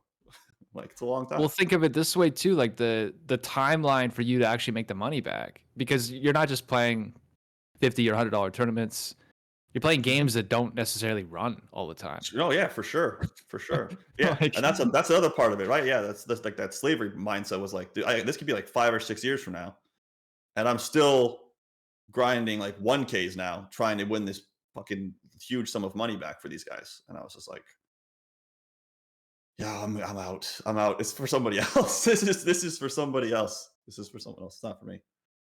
Yeah, I don't want to make any assertions on anyone in the live world, but I mean, there's definitely a player or two where if you see them play, you can almost tell that they're stuck and they're owing someone money, because like you could just see it on their face. Like it's almost like they don't want to be there, but they know they have to be there, and they're just like playing through. Like, sure, they're stuck. They can win $1 million today, and they're not going to see a dime of it. Yep. Like, yeah. I mean, it's I crazy, don't dude. know, man. I'm not wired for that. I know guys that have been stuck seven figures to people before, like individual guys that are stuck seven figures. So like it's a thing that happens. Like you end up owing like a group of people, a few people, like that kind of money. And yeah. And like from the backer's perspective too, if you're taking that kind of risk, like that, the like the value of makeup diminishes as the makeup total grows, right? So like if you have 10K worth of makeup in somebody, that's worth like almost 10K. Like there's a good chance that someone can get it back. Yeah. And if you sell it to someone else, like who if somebody else wants to stake this guy, it's like he's in 10K worth of makeup. Like there's value there. You can be like, okay, I want like a good fraction of my $10,000 back if you want to take over this relationship. So they might pay you like 9 or something more realistically, like they'll pay you 4, right? But like 4 or 5. Oh shit! It's like half or you're less. Still gonna take a loss. But wow. but they're gonna private equity firms here. But you're still gonna get like a good value for it, right? Like once you get to 100K, now the number is like you're gonna get 15 cents on the dollar, right? You're gonna get 10 cents on the dollar, right? Okay. If you're talking about like $1 million worth of makeup, right? Now it's like we're dealing in pennies. You know what I mean? Like it's like maybe it's worth 5 cents, maybe it's worth 7 cents, right? Like no one wants to touch that. Yeah. Like the guy who just lost $1 million. Like, what do you mean I'm going to get $1 million back? Like, who says who? So, and like if you apply that same lens to like your own situation, like the more money you lose, like the less realistic it is, at least to a market, that like you can get it back. And so, I also had that framework where I'm like, bro, I don't want to lose $2.5 million, dude. Because then you're the guy who lost money on the stake, and now that's how everyone knows about it, or like they should know about it, and like then there's it can like I don't know. It's a high risk, medium, high reward situation. I say medium high because like if you really break it down, if you're doing say live, for example, and you run the expenses, how much travel you have to do, is it really that much better than just being at home and playing? I mean, for some people it's a no-brainer, like that they thrive in that environment. I like playing a live stop now and then. I find it enjoyable, but I don't want to be committed to going to a dozen of them a year. Yeah, like live the stops. Yeah. I mean, like that's a different kind of guys. Like maybe 10 years ago I would have had a different. Like if the same opportunity was 10 years ago, I probably would have taken it. Sure. Mostly out of sheer ignorance, but like I would have taken it. Well, you're younger too, so you could be more risk tolerant when you're younger. That's the thing as well. Like if it doesn't work out and I do end up having to grind it back in 5, 6, 7 years. Well, 5, 6, 7 years from now, I'll be 30. But now 5, 6, 7 years from now, I'll be like in my 40s. Like, do I want to be like basically someone's bitch when I'm 40? And like I did this whole thing to not That's answer what I was to gonna somebody. say. Yeah. Like sure. I'm in poker because like ultimately I stayed with it because I just can't do the whole like put a suit on and go to work thing and have some boss breathe down my neck. Like I just wanted, because I've been in basically every institution that I've been with, except for you guys, has like so much ridiculous nonsense in the way it's managed, and just like it's just stupid. Like corporate world is stupid. Yeah, sure. Yeah. Sure. What do you think you'd be doing? Small businesses would be nice, like that, because you can have more control and like a handle on things, and like you can oversee everything. What was that? Yeah. What do you think you would be doing if you weren't in poker? Like if you did have to get a suit job, man. He'd be trading. He would be trading. Yeah, I'd be trading yeah. stocks. Yeah, but like let's assume that was not off the table too, right? Let's say, like you have to put on a stocks suit. don't exist. Okay, wait. Then you'd be an investment banker. Well, yeah, to an extent, I would. You could go get a job at Goldman Sachs or something. Yeah, I would sell something, whether it's financial products or whether it's. Fair enough. I wouldn't feel good about selling financial products though, because most of them are scams. Yeah, most of them are scams. Yeah, sure. Like, I think selling people something that they want but don't necessarily need, or well, they want it because they're coming to you, but like. I guess like real estate is one of those things, but realtors have such a bad reputation that like I almost wouldn't want to be one, just because so much stigma around the industry. Because like a lot of them run around like apes and are just like, oh yeah, buy now because like the markets only go up, man. It's like, shut up, dude. Like you don't understand anything. Sure. Yeah, no, you can tell me like what these guys. Yeah, you can tell me like if it's a nice house relative to the houses in the area. But like if you try to predict the future because you're a real estate agent, like I'm like, bro, let's not have this conversation. Let's skip this part of the conversation. Yeah. Let's just go to you tell me about the comps.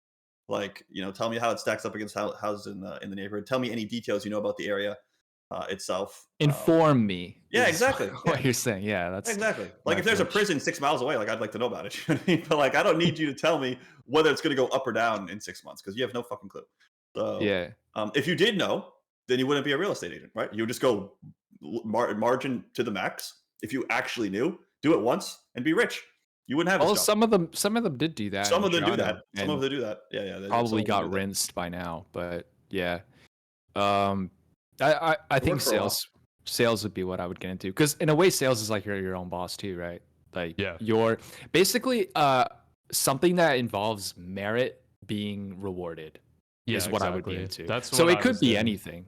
Yeah, like Yeah, I did sales meritocracy. before. I did sales before I got into poker. I mean, I did retail sales, door-to-door sales, and corporate sales, but like very low-level corporate sales. And then I was going to how I actually got into poker was in between jobs, and I was, listening or waiting to hear back from the big insurance broker firm that my mom works for.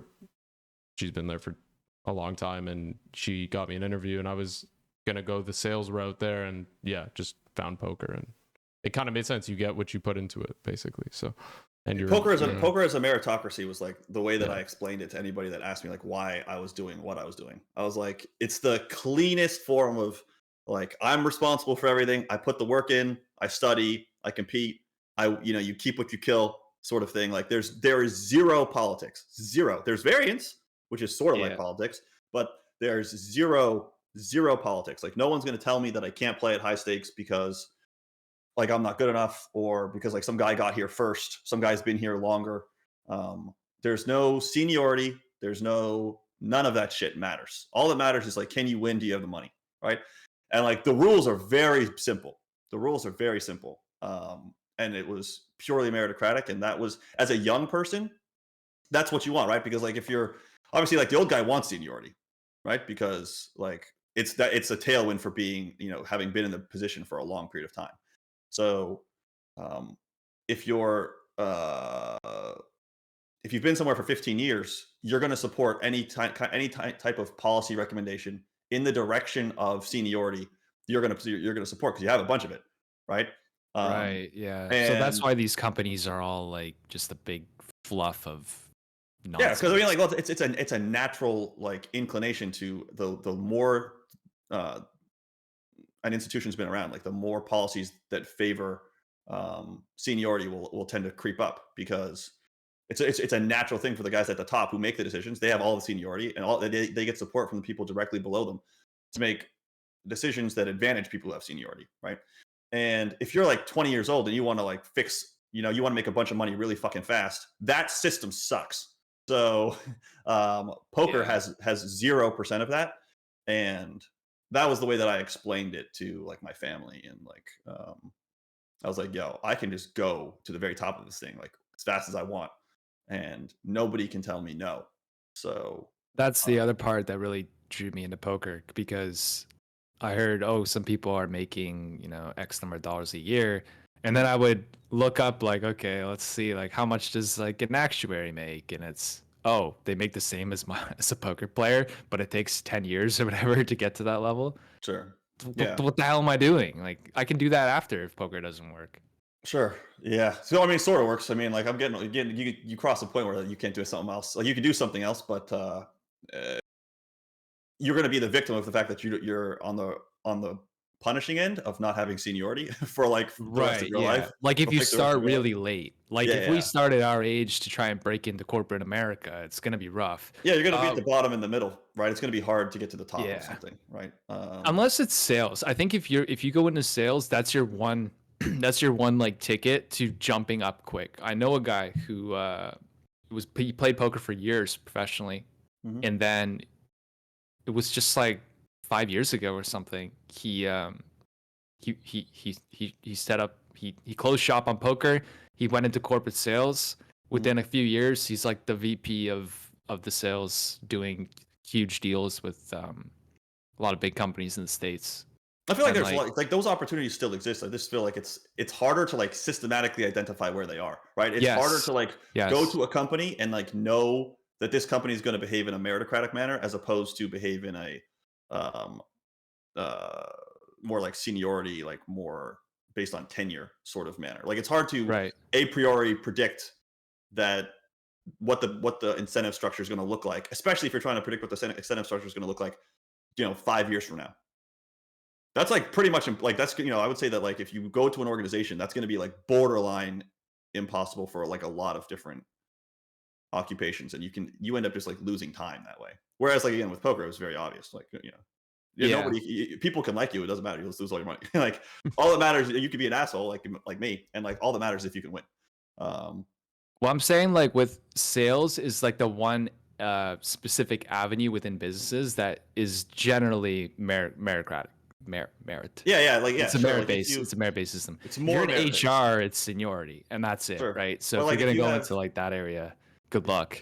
yeah, but like I think it's maybe like a tell would be like how much of your salary is commission based and how much of your salary is like a straight up salary, Right. right? Because like you could be a That'll sales give rep you that's some. like some indication because like, you could be a really badass sales rep and you still rely on someone else promoting you.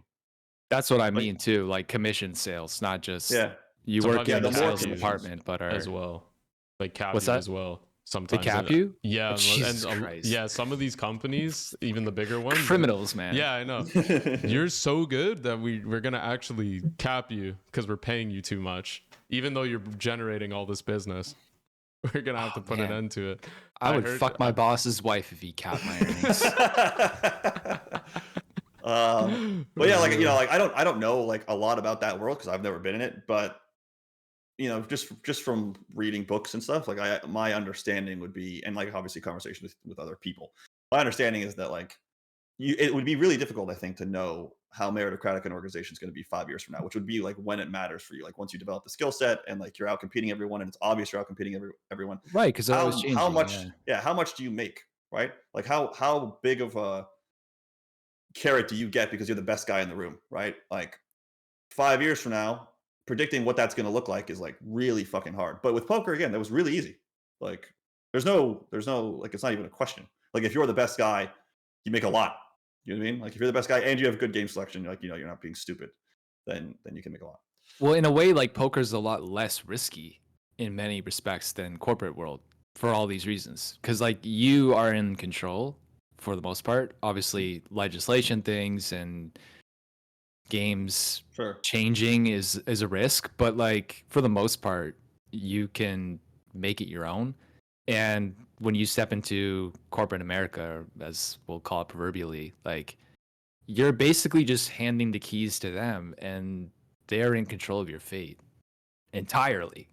Sure. At least with poker, you'll never find anything where like there isn't some luck element or some variance, but at least you can you can make the best of your situation. Mhm. You might not become a millionaire, but you probably won't get really rich if you're in corporate America world either, Sure. depending on what you do. Yeah, I think. Like Go ahead. I didn't. no, that's the point. That's the Yeah. point, Okay. Jake. Yeah. Basically, what I understand from everything that I've heard, because obviously my brother's deep in that world as well, in the same business as my mom. What I've found is if you're a savage, right, in that industry, everybody kind of knows each other.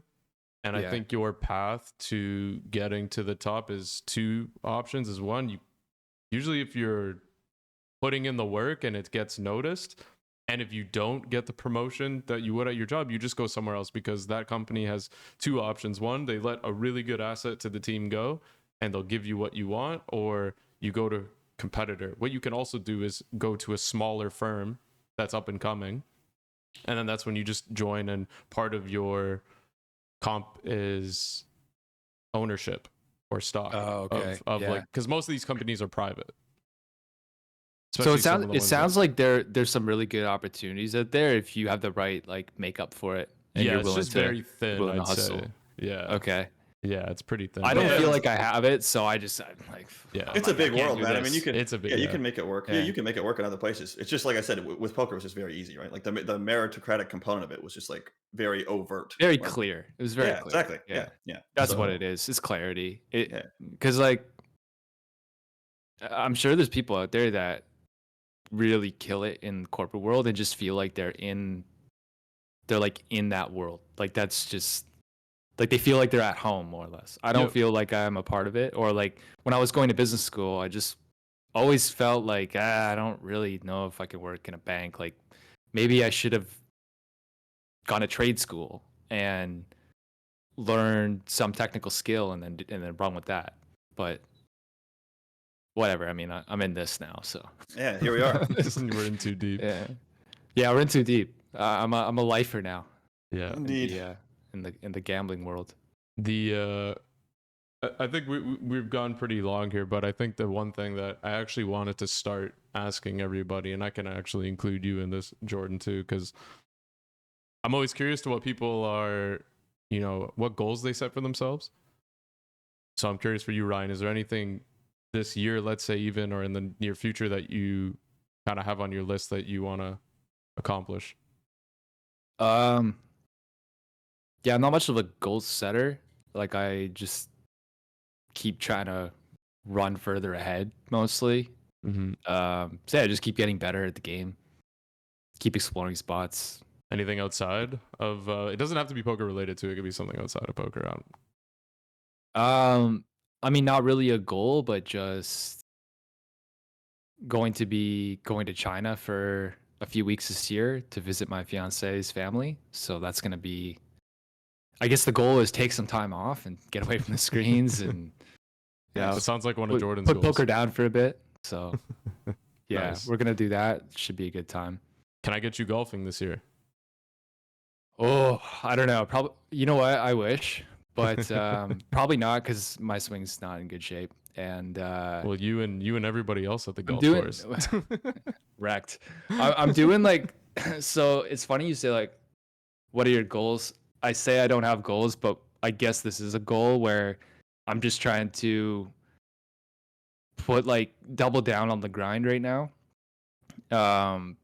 And kind of make the most of what's in front of me for the next few years before I get tired and like want to have like more slowed down passive pursuits. Yeah, because you're creating content now too, right? Like you just yeah, kinda started, yeah, like doing content. I just started making videos for YouTube. Mm-hmm. Nice. So Great first video, by the way. If anyone wants to watch it, Ryan Appreciate basically that. tells you to clean your fucking room if you're. that's a the poker first player. one. I basically act like your mother for 20 minutes. Oh my god! But the next one is a strategy video, Yeah. and it's based around some stuff in MTTs. So I Yeah, haven't cool. figured out. I don't see. I don't really have like a specific goal on where I'm taking the channel. I'm just making some content, putting it out there. And See what happens. goes into Yeah. Nice. What about you, Nice. Jordan? Anything specific this year that you wanted to do? Not especially. I'm kind of like him, where like most of what I'm doing is like keeping, like keep going. So we'll launch more products. I'll make more courses. I've got 2 that will come out shortly, probably. And keep bringing on new coaches to BBZ. Keep the business going in a direction that I like.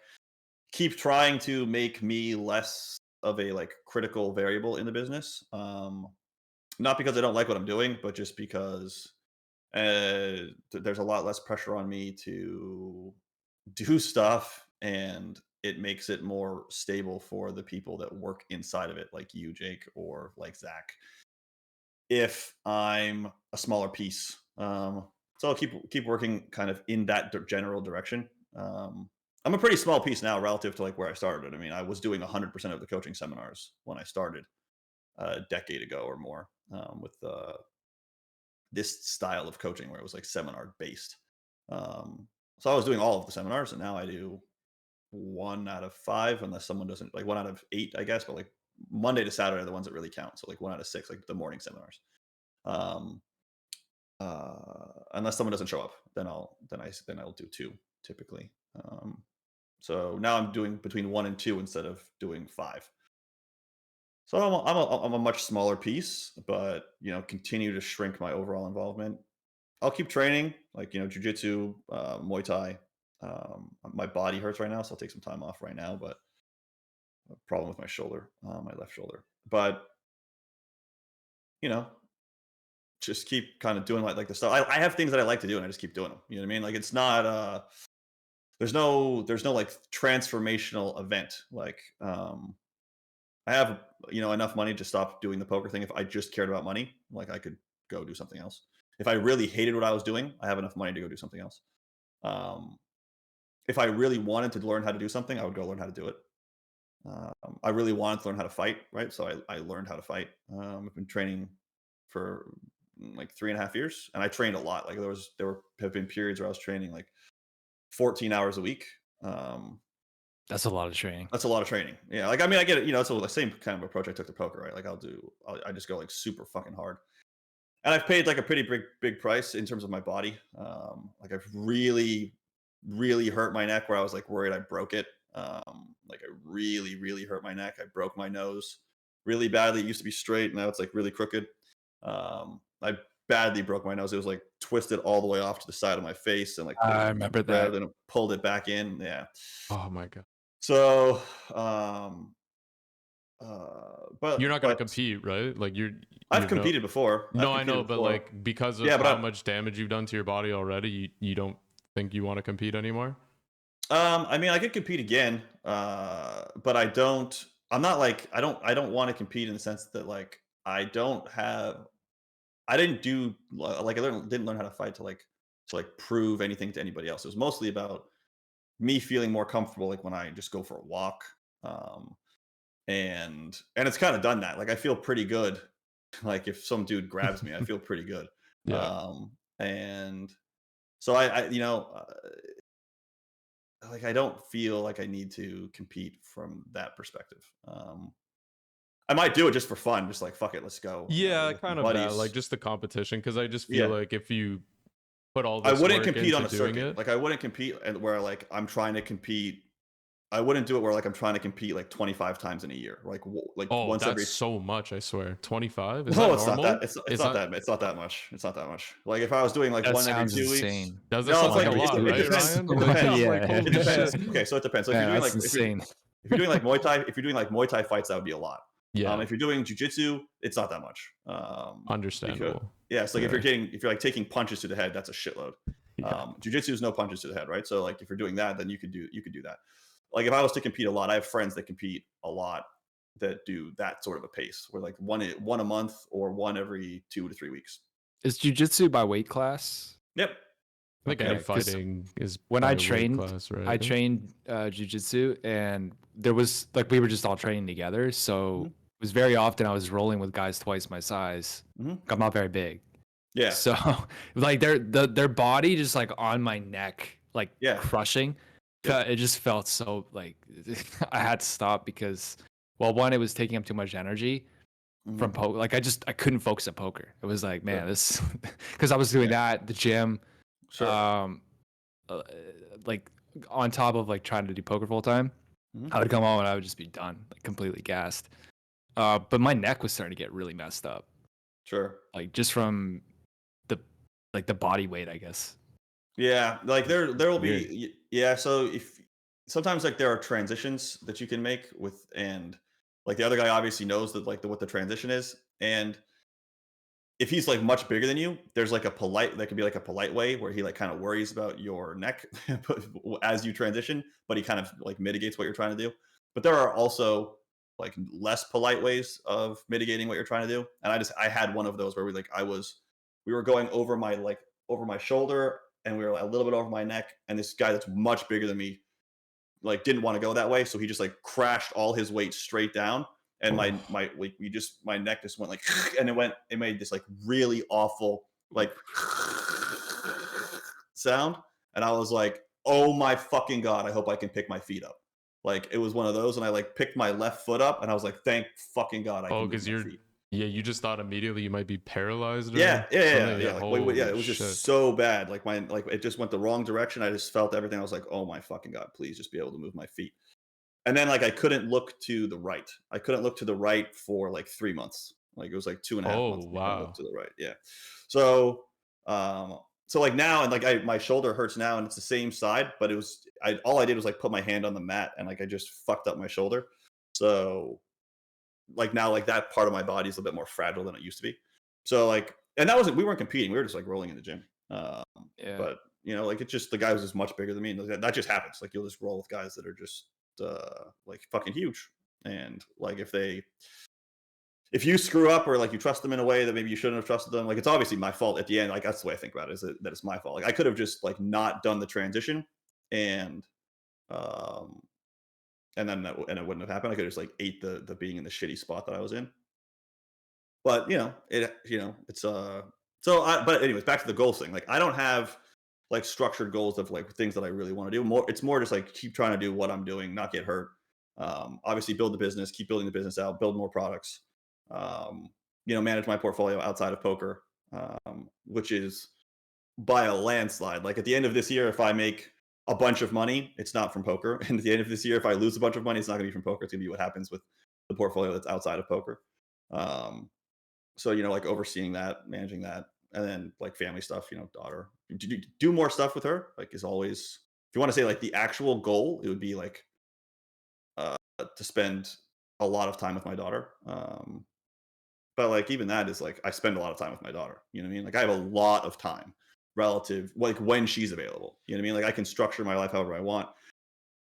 So like when she gets ready for school, I'm there to take her to school. Like maybe I haven't taken her to school like twice when I was sick. My wife takes her when we both take her together, and we're like, that's a very big luxury, right? Like there are no other parents where it's like both parents show up to take the kid to school. Like I'm the only one. They all must look at me like, what the fuck is this guy doing? Because like, yeah, that's a nice target to be to reach. Bro, fuck this guy. Like I'm always there with my wife, taking my daughter to school, and like it's always a mom or a dad is like, right, because the other parents working or something, whatever. Yeah. Right?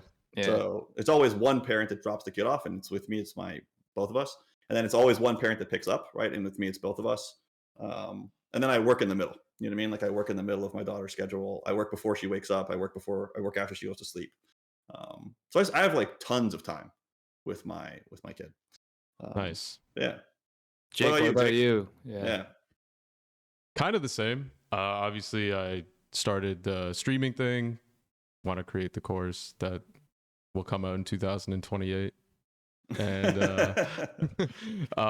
like Jordan, yeah, I mean, I've gotten really into investing and managing my own portfolio, so I love it. It's so much fun. I'm kind of just in like a sponge at this point, just soaking in as much content I can get on and buying books. So, and that's another thing, is just reading more. I think I said to the team, because in our staking group in Academy, I had most guys kind of give themselves goals to accomplish this year, or a way of keeping yourself accountable to make sure you're doing what you're supposed to.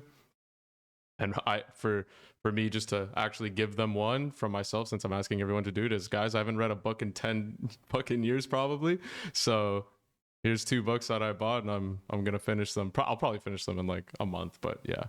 Nice. Yeah, just doing stuff like that. Any Jordan, can you give us any speculation, any big portfolio bets this year? Yeah, I've got big portfolio bets, but what do you now? I'm not going to give you stock tips, but I've got no, I don't want to tip. I just top 10 stock picks to get rich in 2025. Yeah, I mean, like I have. So like, I'll tell you, like the biggest bet that I've ever made was I put a quarter of my portfolio into one idea. And like one very small business. Yeah, you did. Yeah. But it was a quarter of my portfolio, and it 5x'd. So if you put a quarter of your portfolio into something that goes up 5x, then that pretty much doubles how much money you have. So right, like a little bit more. And I sold some on the way up. Don't get me wrong, but I had retained like a large fraction of the position. Is this like a biotech company or something? No, it was a small bank in Canada. It's just a very small Canadian bank. I did a research. Canadian. I did a presentation on it for the poker community, actually, like a number of guys that were, when the stock was at like $4 or like $5.50 a share or something like that. I did a presentation for like a bunch of poker players, and I was like, I'm gonna put like all my money into this. So like if you guys, if you guys want to do this, like, you can. And I made up like a bunch of guys a bunch of money too, which is cool. And yeah, and like, that's the most successful, like I really obviously felt strongly about it if I did a presentation on it for a bunch of poker players. I've never done that again, or maybe I've done it again. Maybe I have done it again. But yeah, I think I've done that twice. But that was the first one, and the second one was like didn't make much. I ended up blowing the position out. And I told everybody I blew the position out, and I made like 5% or something. So I didn't lose money, but I didn't make any money. But that one went up a lot, and that's why the most successful investments I've ever made. But today I don't put like 25% into a position. Today, like my max bet's like 10. Um, So you didn't put 10% on Intel when I told you to. Oh, you're talking about I'm joking. Yeah, no. So my max bet today is like 10%. But my max bet then was 25, and at the time it was like that was like $1 million. That's pretty aggressive. 25% of your portfolio. Yeah, I mean, I didn't think it was. I mean, I thought I was right. So Portfolio or like net worth, like total. Oh no, they were the same thing pretty much. Like obviously excluding. So I didn't own any real estate at the time. So I own real estate now. Like I own the house that I live in. So all of my money was in the portfolio, but then I obviously had like operating capital for BBZ Poker, and yeah. So I mean, like I had my business. You know what I mean? Like that was separate. I wasn't going to like risk the business. Like none of the money that was required to operate the business was in that bet. But aside from BBZ Poker, 100% of like my net worth was in the portfolio. So the bet being 25% was like very, very, very large, right? And like I could recover. It was like the most that I could bet that I could realistically like very easily recover from. Like when I say very easily recover from, I mean like if you lose a quarter of your net worth, what is that? Like first of all, I could easily repair the damage through earnings, like just making money. Second, whereas like if you lose half your money, it's like a lot harder. Second is like if you lose, if it's 25% of my portfolio, just from the portfolio alone, if you're at like 75%, you have like 3 decent years, like 10% years, you get the money back.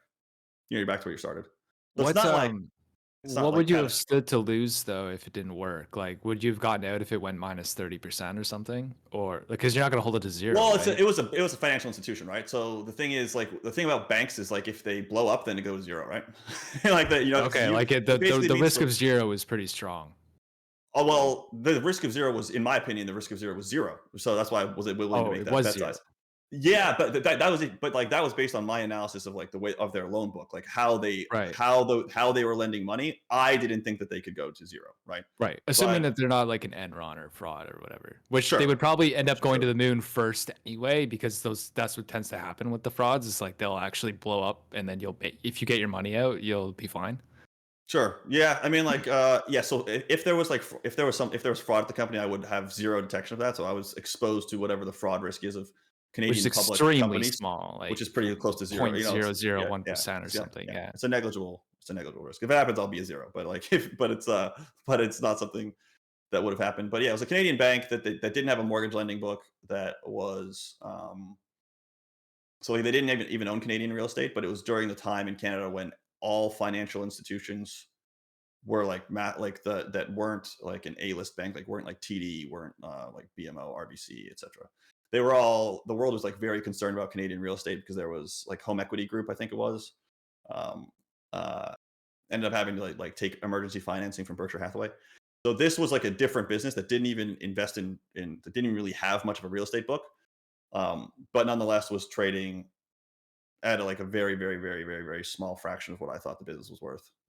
And they had a very like strong growth curve, in my opinion, and their lending book had exhibited like zero loan losses in its entire lending history. And like there were a bunch of like reasons why I felt that there was no chance that the company wasn't worth like 2 to 3 times what it was trading at on the day that I made the investment, and that it would grow quickly. Yeah, so I put a quarter of my net worth into it. Maybe I got lucky. Like whatever, it is what it is. I put a quarter of my net worth into it, and I sold a bunch of it when it like went from like 5 to 16, so it tripled. I sold the vast majority of the position, and then it went back down to 9, and then I put the bet back on. I put like half the bet back on, and then I wrote it all the way up to a 5x. And so yeah, so I ended up, like I said, that one investment doubled my net worth. For better or worse, stupid, smart is what it is. That's what happened. So seems logical. bunch of other poker players know about the bet. What year was that? It would have been like the 2014 to 2016 time frame, I think. Oh wait, what the hell? I'm thinking of something else then. No, I'm you're thinking probably thinking of the same thing. no, I'm thinking of something. I can find when I did the presentation. One second. I can actually No, I find the know, date but that I did the I'm thinking presentation. about something that you told us in like after COVID, and I thought. No, it yeah, that was when the bank worked out. That was when the bet worked out. Oh, that was on the. Oh, okay, yeah, because this was like a 3-year plan that This you was like had. no, I mean, this was yeah, like this was so the bet was made in 2016. Okay, yeah. So the bet was made in 2016. I am Like thinking about the same 2016, thing, okay. 2017. And then I wrote it until basically now. I've written at least a fraction of it until I still have like a small fraction. Like right now I probably have like 200K left.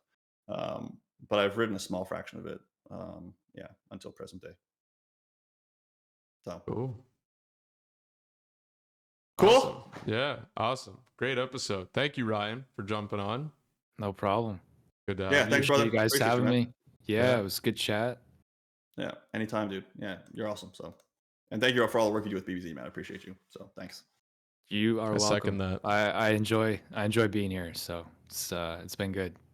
Yes, Thanks, go dude. buy the satellite course, go buy the bubble mastery course, all that good Yeah, stuff. check them out if you want to learn how to get properly chiseled at ICM. Perfect. Awesome. All right. See you guys. All right. Thanks, Good one. guys. Peace out, guys. Yeah. Peace.